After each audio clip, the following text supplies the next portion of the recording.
जिनसे आप प्यार करते हो उन्हें अपनी लाइफ से जाने देना उतना आसान नहीं होता। जिंदगी हमेशा अलग अलग मोड़ पर आपको उनकी याद दिलाती रहती है और आप उनके पास खींचे चले आते हो।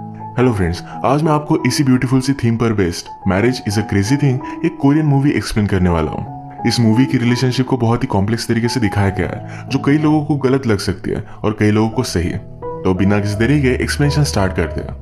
मूवी स्टार्ट होती है और हम हमारे मेन कैरेक्टर यंग को देखते हैं। उसकी आज एक फ्रेंड की शादी थी, उसकी मदर भी आई थी, तो उसे लगता है कि यंग की जल्द से जल्द शादी हो जाए। मदर ने यंग के एक फ्रेंड से बात की, कहा कि इसके लिए भी एक अच्छी लड़की ढूंढ देना।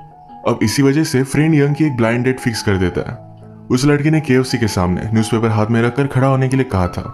बहुत टाइम हो जाता है पर फिर भी वो लड़की वहां पर नहीं पहुंचती। वहां पर और एक लड़का था जो सेम न्यूज़पेपर हाथ में रखकर खड़ा हुआ था। थोड़ी देर और गुजर जाने के बाद वो लड़का अनय हो गया और वहां से वो चला जाता है। तभी वो लड़की वहां पर आई जिसका नाम था यूनी। यूनी कहती कि मेरी बस चली गई थी, इसी वजह से मैं थोड़ी सी लेट हो गई। ये दोनों स्लोली एक दूसरे के बारे में जानने लगते हैं। वो वहां पर टेम्पररी जॉब करता है, उसके पास ज्यादा पैसे नहीं, कैसे तैसे कर अपने आप का वो ख्याल रख सकता है। यंग ने हमसे कहा कि जिस तरीके से ब्लाइंड डेट्स होती है उसी तरीके से ये डेट भी हमारी जरा ऑकवर्ड थी, पर वो भी बहुत सारी डेट्स पर गया हुआ था, तो इस वजह से एक दूसरे से वो अच्छी तरीके से बात करते हैं। इसके बाद ये दोनों मिलकर एक मूवी देखने के लिए आए। मूवी देखने के बाद यूनी ने कन्फेस किया कि कल भी मैं एक ब्लाइंड डेट पर आई हुई थी, कल भी मैंने यही मूवी देखी थी। इस मंथ में वो बहुत बार ब्लाइंड डेट पर जा चुकी है। उसे शादी तो करनी है पर अब उसे लगता है कि अगर शादी करने के लिए इतने सारे ट्रबल उठाने पड़े तो क्या ये वर्थ इट है। यंग भी समझ गया कि वो बोर हो रही है, तो इस वजह से जिस तरीके से हर डेट पर वो रूटीन फॉलो करता था आज वो नहीं करता। ये दोनों मिलकर ड्रिंक के लिए जाते हैं। यूनी आज बहुत ड्रंक हो गई थी, इन्होंने बहुत सारी बातें की, रात में आज लेट हो चुका था, इन्हें टैक्सी भी मिल नहीं रही थी। यंग कहता है कि हम आसपास के मॉडल पर चलते हैं। यूनी कहती कि ठीक है, क्योंकि इतनी रात में टैक्सी का फेयर भी बहुत ज्यादा होगा। इसके बाद दोनों मॉडल पर आए और इंटीमेट हो जाते हैं। यंग ने पूछा कि जो दूसरा लड़का था जिसके हाथ में न्यूज़पेपर था, क्या वो भी तुमसे ही मिलने के लिए आया था। यूनी कहती कि हाँ, वो मुझसे कल रात इंटरनेट पर मिला था। यंग ने कहा कि तुम्हें उससे ही मिलना चाहिए था, वो स्मार्ट था, अमीर लग रहा था। मुझे लगता है कि तुम वहां टाइम पर पहुंच गई थी, तुमने हम दोनों को देखा और तुमने मुझे चूज किया। अगर मेरे पास भी यही चॉइस होती तो KFC में बहुत ही एक ब्यूटीफुल सी लड़की थी, उसके साथ आज मैं यहाँ होता। यूनी ने कहा कि अगर वो तुम्हारे साथ होती तो तुम फिर से वंडर करते, अगर मेरे साथ डेट पर जाते तो क्या होता। यंग इस पर बहुत हंसता है। नेक्स्ट डे हम यंग को अपने कॉलेज में पढ़ाते हुए देखते हैं। वहां पर एक स्टूडेंट थी जो उसे बहुत पसंद करती थी। उसने फिर उसे अप्रोच किया, कहती है कि आपने जिस वीडियो के बारे में बताया था क्या मैं आपके साथ तो देख सकती हूँ, अगर आप आपकी डिश नहीं देना चाहते तो आपके घर पर आकर मैं देख सकती हूँ। यंग के पास वैसे भी ज्यादा कुछ चॉइस नहीं थी, तो इसके लिए वो हाँ कहता है। नेक्स्ट सीन में हम देखते हैं यंग अपने फ्रेंड और फ्रेंड की फियांसे के साथ डिनर पर आया हुआ था। उसका फ्रेंड कहता है कि अब तुम्हें भी सेटल हो जाना चाहिए, कितने दिनों तक तुम इसे ब्लाइंड डेट पर जाते रहोगे। पिछली ब्लाइंड डेट का हुआ क्या था, तुमने इसके बारे में भी मुझे नहीं बताया। यंग इसके बारे में कुछ भी नहीं बोलता, पर उसे यूनी की याद आई थी। यूनी का ही फिर उसे कॉल आ गया। उसने कहा कि कल मैं फ्री हूँ, हम मिल सकते हैं। यंग भी इसके लिए एक्साइटेड था। ये दोनों फिर बाइसिकल की राइड पर गए। यूनी ने कन्फेस किया कि सच में यंग उसे उस दूसरे न्यूज़पेपर वाले से अच्छा लगा था। इसके बाद ये दोनों एक होटल में आए और इंटीमेट हो जाते हैं। यंग फिर कहता है कि चलो हम मॉल में चलते हैं, उसके नेफ्यू का बर्थडे था तो उसे गिफ्ट लेना था। यूनी भी इसके लिए एक्साइटेड हो गई। मॉल में आकर घर का जो भी सब सामान होता है ये सारा कुछ वो देख रही थी। इन दोनों को एक साथ देखकर सेल्स वुमन कहती है तुम दोनों की जोड़ी बहुत ही अच्छी लगती है। आगे चलकर ये दोनों इस पर बहुत हंसते हैं। यंग ने कहा कि हम दोनों एक्चुअल में बहुत अच्छे लगते हैं, हम इस तरीके से पूरी लाइफ एक दूसरे से मैरिड होने का प्रिटेंड कर सकते हैं, सिर्फ वीकेंड्स पर एक दूसरे से मिलेंगे। हमारे फ्रेंड्स, मेरी मदर को लगेगा कि हम एक्चुअल में मैरिड कपल है। यूनी भी इस पर बहुत हंसी, कहती है मैं हमेशा तुम्हारी मदर फ्रेंड से कंप्लेंट करूंगी कि तुम घर में कुछ भी काम नहीं करते। जिस तरीके से मैरिड कपल हमेशा एक दूसरे के खिलाफ कंप्लेंट करते रहते हैं उसी तरीके से हम प्रिटेंड करेंगे। इन दोनों को लगता है कि हर मैरिज में बहुत सारी प्रॉब्लम्स होती है, इन दोनों की अब जो रिलेशनशिप है वो मैरिज के बाद नहीं रहेगी। इसके बाद रात में एक बहुत ही हाइटेड रेस्टोरेंट पर आए जहाँ से व्यू बहुत ही ब्यूटीफुल था। यंग कहता है कि कभी कभी मैं सोचता हूँ कि गॉड को हमेशा इसी तरीके से ब्यूटीफुल व्यू दिखता होगा। फिर उसने आगे कहा पर इस मोमेंट में जब मैं तुम्हारे साथ हूँ तो मुझे लगता है कि तुम ही सबसे ज्यादा ब्यूटीफुल हो। यूनी को ये बात बहुत पसंद आई थी। वो कहती है मैरिज में हमेशा इसी तरीके से प्रिटेंड करना पड़ता है, एक दूसरे से हमेशा अच्छी बातें करनी पड़ती है। अब घर जाते वक्त यूनी ने उससे कहा मेरी और एक ब्लाइंड डेट है, कि मुझे वहां पर जाना चाहिए। यंग ने कहा तुम्हें जो अच्छा लगे वो तुम कर सकती हो। वैसे भी उसे लगता है इन दोनों में कभी भी चीजें वर्कआउट नहीं कर सकती।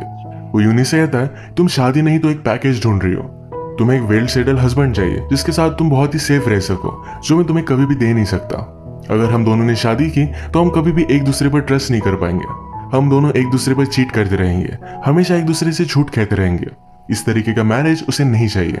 यंग को लगता है कि यूनी जो मैरिज करना चाहती है ये आइडिया ही गलत है। यूनी ने कहा कि तुम जो कह रहे हो सब कुछ सच है, पर मैं मैरिज में अच्छी तरीके से प्रिटेंड कर सकती हूँ, ये सब कुछ बहुत ही ठीक है। वो कहती कि मैं चीट करूंगी पर कभी भी पकड़ी नहीं जाऊंगी। इसके बाद हम देखते हैं कि मूवी में थोड़ा सा टाइम गुजर चुका है। यंग की जो स्टूडेंट थी एक दिन वो रिवर के पास उसके साथ मूवी देखती है। उसने उसे किस कर लिया, कहा कि जब मैंने तुम्हें फर्स्ट टाइम देखा था तभी तुम मुझे बहुत अच्छे लगे थे, पर यंग उसे उतना रिस्पॉन्स नहीं देता। स्टूडेंट ने पूछा क्या तुम्हारी लाइफ में कोई और है, क्या तुम किसी और से प्यार करते हो? यंग कहता है कि हाँ, वो उसके साथ कोई भी रिलेशनशिप नहीं रखना चाहता था। अब नेक्स्ट सीन में यंग फिर से अपने फ्रेंड और फ्रेंड की फियांसे के साथ बार में आया हुआ था। कल ही उन दोनों की शादी थी पर ये दोनों बहुत झगड़ रहे थे। उसका फ्रेंड भी बहुत ज्यादा कंफ्यूज हो गया था। फिर से उन दोनों की फाइट हो गई और उसके फियांसे वहां से चली गई। फ्रेंड यंग से कहता है कि मैं अपने आप पर डाउट कर रहा हूँ, क्या मुझे सचमुच में शादी करनी चाहिए? कल मैं अगर शादी में ना आऊं तो ज्यादा सरप्राइज मत होना। अगले सीन में उसकी शादी हो जाती है। बहुत सारे दिन बीत चुके थे। यंग यूनी से नहीं मिला था। उसे पता था इस मैरिज में यूनी आएगी ही। वो हर जगह पर सिर्फ उसे ही ढूंढता है। फाइनली उसे वो दिख गई। मैरिज हो जाने के बाद ये सारे मिलकर हैंग आउट कर रहे थे। उस दिन यंग ने यूनी के साथ अपने नेफ्यू के लिए 5 टर्टल्स गिफ्ट लाए थे। वो यूनी से कहता है कि उसमें से एक टर्टल गुम हो गया। मैंने उसे ढूंढने की बहुत कोशिश की, क्या तुम मेरे साथ फिर से एक टर्टल बाय करने के लिए चलोगी? यूनी कहती कि जब 5 के 5 खो जाए तो मुझे कॉल करना, मैं तुम्हारे लिए फिर से बाय कर दूंगी। इसके बाद मूवी में और टाइम गुजर चुका था। यूनी को भी यंग की याद आई थी तो उसे कॉल करती है। ये दोनों फिर से मिलते हैं। यंग उससे कहता है मैं सारे टर्टल गुम होने का वेट कर रहा था ताकि मैं तुमसे मिल पाऊँ। आजकल यूनी एक डॉक्टर को डेट कर रही है। यंग उससे कहता है कि तुम्हारे लिए सही है, तुम्हें इससे बहुत ही अच्छी तरीके से स्टेबिलिटी मिल सकती है। इन दोनों ने फिर से आज एक दूसरे से बहुत सारी बातें की। यूनी उससे पूछती है क्या हम कोई होटल बुक करें? यंग कहता है मैं मेरी मदर को हॉस्पिटल में देखने के लिए जाने वाला हूँ। ये दोनों हॉस्पिटल पहुंचे। यंग अकेला ही जाने वाला था पर उससे कहता है क्या तुम भी मेरे साथ आ सकती हो? यूनी भी इसके लिए हाँ कहती है। वो मदर से मिली और मदर को भी वो बहुत पसंद आई थी। वो उनके लिए एप्पल छील देती है। यंग सोचता है कि हम सब लोग कितने परफेक्ट लग रहे हैं, एक फैमिली की तरह। इसके बाद ये दोनों एक होटल में आके फिर से एक साथ इंटीमेट हो जाते हैं। मूवी में अब फिर से थोड़ा सा टाइम गुजर चुका था। यूनी की शादी उस डॉक्टर से फिक्स हो गई थी पर फिर भी वो यंग को मिलने के लिए बुलाती है। वो कहती कि हम दोनों में बहुत सारे झगड़े चल रहे हैं छोटी छोटी बातों को लेकर। हमें एक घर लेना था, हम इस बार बहुत मन से झगड़ रहे हैं। अगर पहले ही इतनी सारी चीजें कॉम्प्लिकेटेड है तो मैरिज के बाद कितनी होगी? यंग इस पर हंसता है और कहता है मेरे फ्रेंड और उसके फियांसे के साथ भी यही हुआ था। वो मैरिज के पहले बहुत झगड़ रहे थे। तुम भी राइट ट्रैक पर हो, अब तुम्हारी उसके साथ शादी हो जाएगी। यूनी कहती कि मैं उससे उतनी ज्यादा अट्रैक्टेड नहीं हूँ। यंग उससे बहुत अच्छा लगता है पर इन दोनों में शादी नहीं हो सकती। इसके बाद यूनी उसके साथ शॉपिंग मॉल पर गई। वहां पर अलग अलग चीजें बाय करती है। अपना वेडिंग ड्रेस ट्राई कर कर यंग को दिखाती है। अपने हस्बैंड के साथ जो उसने घर बाय किया था यहाँ पर वो यंग को लेकर आई। यूनी से कहती है हम दोनों के मैरिज का सब्जेक्ट तुमने इतनी जल्दी क्यों ड्रॉप कर दिया था? अगर मैं तुम्हारी जगह पर होती तो इसके लिए थोड़ा सा फाइट करती है। यंग ने कहा कि मैं मैरिज में हमेशा तुमसे झूठ कहता, उसे इस तरीके की रिलेशनशिप नहीं चाहिए। यूनी को यहाँ पर भी उसके साथ इंटीमेट होना था पर यंग उसे मना कर देता है। वो फिर उसे बीच के पास लेकर आई, कहा कि ये हमारा हनीमून है। वो उसकी हमेशा बहुत सारी फोटोज लेती है। ये बीच के पास फोटोज लेते हुए खेलते हुए एक अच्छा सा डिश पेंट करते हैं। एक साथ ही इन्हें रात हो गई। पास ही गाँव था जहाँ पर एक रूम उन्होंने रेंट कर लिया। ये दोनों इंटीमेट हो जाते हैं। अगली सीन में डायरेक्टली यूनी की शादी हम देख सकते हैं। यहाँ पर यंग भी आया हुआ था। उसकी शादी देखकर उसे बहुत ही बुरा लगता है। यंग हमेशा यूनी की फोन कॉल का वेट करता था। उसे लगता था कि कभी ना कभी तो उसे कॉल करेगी ही और एक दिन एक्चुअल में उसने उसे कॉल कर दिया। उसने इमेजिन किया था यूनी अपने हस्बैंड के लिए क्या क्या करती होगी। उसके लिए खाना बनाती होगी, वो अपने आप को फिट रख सके, इसलिए स्विमिंग भी उसने ज्वाइन कर ली होगी। जब वो यूनी से मिला तो ये सारी चीजें उससे वो पूछ लेता है और एक्चुअल में यही सब हो रहा था। उसने पूछा कि मैरिज तुम्हें लगता कैसे है? यूनी ने कहा कि हम दोनों मिलकर अलग अलग लोगों से मिलते हैं, हमेशा दिन का एक ही रूटीन होता है। ये चीजें उसे अच्छी तो लगती है बस सब कुछ बहुत ही बोरिंग है। इसी वजह से आज वो यंग से मिली थी। उसने यंग से पूछा क्या तुम अभी भी अपनी फैमिली के साथ रहते हो? यंग कहता है कि मेरे पास ज्यादा पैसे नहीं, इस वजह से उसे घर पर ही रहना पड़ता है। यूनी कहती कि मेरे पास थोड़े से पैसे हैं, इससे तुम अच्छा घर रेंट कर सकते हो। यूनी ने उसे पैसे दिए और नेक्स्ट सीन में यंग के घर पर होती है। उसके पूरे घर में अलग अलग चीजें वो बाय करती है। अपनी तरीके से उसका पूरा घर उसने सजा दिया था। ये सब बाय करते वक्त यूनी को अपने हस्बैंड का कॉल आता है जो उसे हमेशा बहाना बना देती है कि वो क्लासेस पर है, कुछ अलग अलग चीजें कर रही है। अब इसी तरीके से यूनी का यंग के साथ फिर से अफेयर स्टार्ट हो गया था। उसके पास वीकेंड्स पर आती थी और वाइफ की तरह ही 2 दिन उसके पास ही रहती थी। पास के ग्रोसरी स्टोर में भी सब लोगों को लगता था कि हस्बैंड वाइफ ही है। यूनी ने यंग से कहा कि जैसे तुमने मुझसे कहा था कि हम दोनों वीकेंड के कपल बनेंगे, अब तो यही बात सच हो गई है। ये हमेशा एक दूसरे के साथ बहुत अच्छे से टाइम स्पेंड करते हैं। यूनी की चीजें भी यंग के घर पर अब रहने लग गई थी, जैसे कि 2 टूथब्रश। उसका बहुत अच्छे से ख्याल रख दिया। एक दिन उसे शेव भी कर दे रही थी। यूनी को कुछ काम था तो यंग का मेल उसने ओपन किया, जहां पर उसे स्टूडेंट का मेल दिखता है। ये स्टूडेंट फिर से यंग को मिलने के लिए बुला रही थी। यंग यूनी से कहता है हम दोनों के बीच में कुछ भी नहीं है। यूनी ने कहा कि टिपिकल टीचर स्टूडेंट रिलेशनशिप तो नहीं लगती। उसे जरा जेलस लग रहा था। यंग इस बात से गुस्सा हो गया। कहता है तुम अपने हस्बैंड के साथ क्या करती हो, इसके बारे में मैं कभी भी क्वेश्चन नहीं करता। तुम जब मेरे पास आती हो तो हमेशा मैं उसका सेंट तुम पर स्मेल कर सकता हूँ, पर मैं कभी भी कुछ भी बोलता नहीं। यूनी को भी गुस्सा आ गया और यहाँ से जा रही थी। यंग कहता है तुम हमेशा यहाँ से इस तरीके से चली जाती हो, पर तुम्हारे जाने के बाद मैं तुम्हें बहुत मिस करता हूँ। तुम्हें इसके बारे में कोई भी आइडिया ही नहीं है।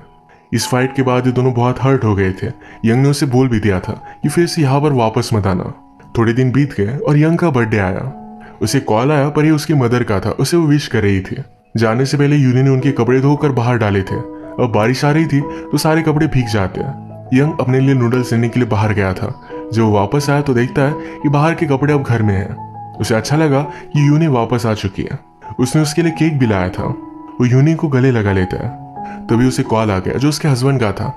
आज वो जल्दी घर आ चुका है। यूनी कहती है मुझे वापस आने में 2 घंटे लगेंगे। वो यंग के साथ बर्थडे स्पेंड कर यहाँ से चली जाती है। नेक्स्ट सीन में हम देखते हैं प्रीवियसली यंग की जिस फ्रेंड की शादी हुई थी, यंग आज उसे मिलने के लिए आया हुआ था। आजकल फ्रेंड और उसकी वाइफ में बहुत सारे झगड़े चल रहे थे।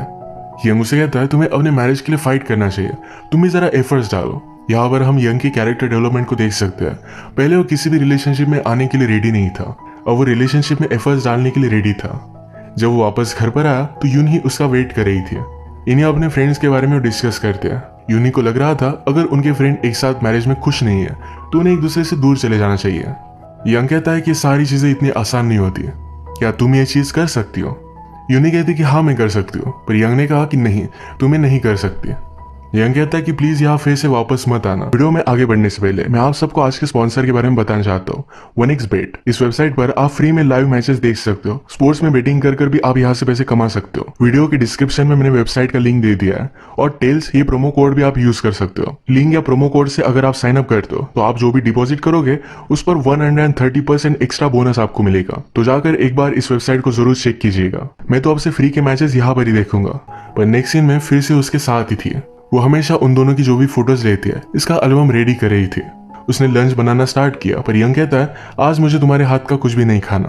वो जैसे अकेला रहता है इंस्टेंट नूडल्स खाता है, जो बहुत ही अनहेल्दी है, और यूनी को उसका ये खाना पसंद नहीं, पर आज वो यही खाना चाहता था। उसे पता है कि यूनी हमेशा उसके साथ नहीं रहेगी। जब वो नीचे लेने के लिए गया तो स्टोर ओनर कहती है तुम्हारी वाइफ तो इंस्टेंट नूडल्स लेकर गई। वो सिर्फ सेसमे लेकर ऊपर आ जाता है। इन दोनों की रिलेशनशिप एक मैरिड कपल की तरह ही थी। इस बात से यंग को बहुत ज्यादा गुस्सा आ गया। यूनी के साथ हमेशा नहीं रह सकता। यूनी ने जो फूड बनाया था इसमें से कुछ भी टेस्ट नहीं करता। इस बात पर इन दोनों की बहुत बड़ी फाइट हुई। यूनी ने भी सब चीजें रियलाइज की। उसने कहा कि अगर हम इसी तरीके से एक दूसरे को हर्ट करते रहेंगे तो ये सही नहीं होगा। इस वजह से अब वो फिर से उससे नहीं मिलने वाली थी। एक दूसरे को गुड बाय कहने से पहले फिर से एक दूसरे के साथ इंटीमेट हो जाते हैं। यूनी ने उससे कहा कि अगर मैं तुमसे फिर से मिलने के लिए आए तो प्लीज मुझे घर में मत लेना। यंग कहता है कि अगर तुम फिर से वापस आए तो मैं तुम्हें कभी भी जाने नहीं दूंगा। यूनी के जाने के बाद यंग ने मूव ऑन करने का ट्राई किया, पर हमेशा उसकी याद उसे आ जाती है। यूनी ने उनका जो एल्बम बनाया था, जब वो ये देखता है तो रियलाइज करता है कि दोनों एक दूसरे के लिए बहुत ही परफेक्ट थे। उनकी रिलेशनशिप एक नॉर्मल कपल की तरह नहीं थी, पर फिर भी ये बहुत ही यूनिक थी। वो एक दूसरे से बहुत प्यार करते थे। और फाइनली हम मूवी में देखते हैं यूनी फिर से यंग के पास वापस आ गई थी। उसके पास उसकी घर की चाबी थी और वो अंदर चली जाती है। जैसे कि प्रीवियस सीन में हमने देखा था कि यंग ने उससे कहा था कि अगर तुम फिर से वापस आए तो मैं तुम्हें कभी भी जाने नहीं दूंगा। तो इस बार जब यूनी वापस आई है तो खुद भी वापस नहीं जाना चाहती, और यंग भी इस रिलेशनशिप के लिए पूरी तरीके से रेडी है। यूनी हमेशा के लिए अपने हस्बैंड को छोड़कर आई हुई थी। इसी के साथ ही मूवी एंड हो जाती है। जैसे कि मैंने आपसे पहले कहा था कि इनकी रिलेशनशिप बहुत ही कॉम्प्लेक्स थी। इस मूवी का पॉइंट ऑफ व्यू सबको अलग अलग लग सकता है, किसी को सही किसी को गलत। तो इसी के साथ आज का वीडियो हम खत्म करते हैं।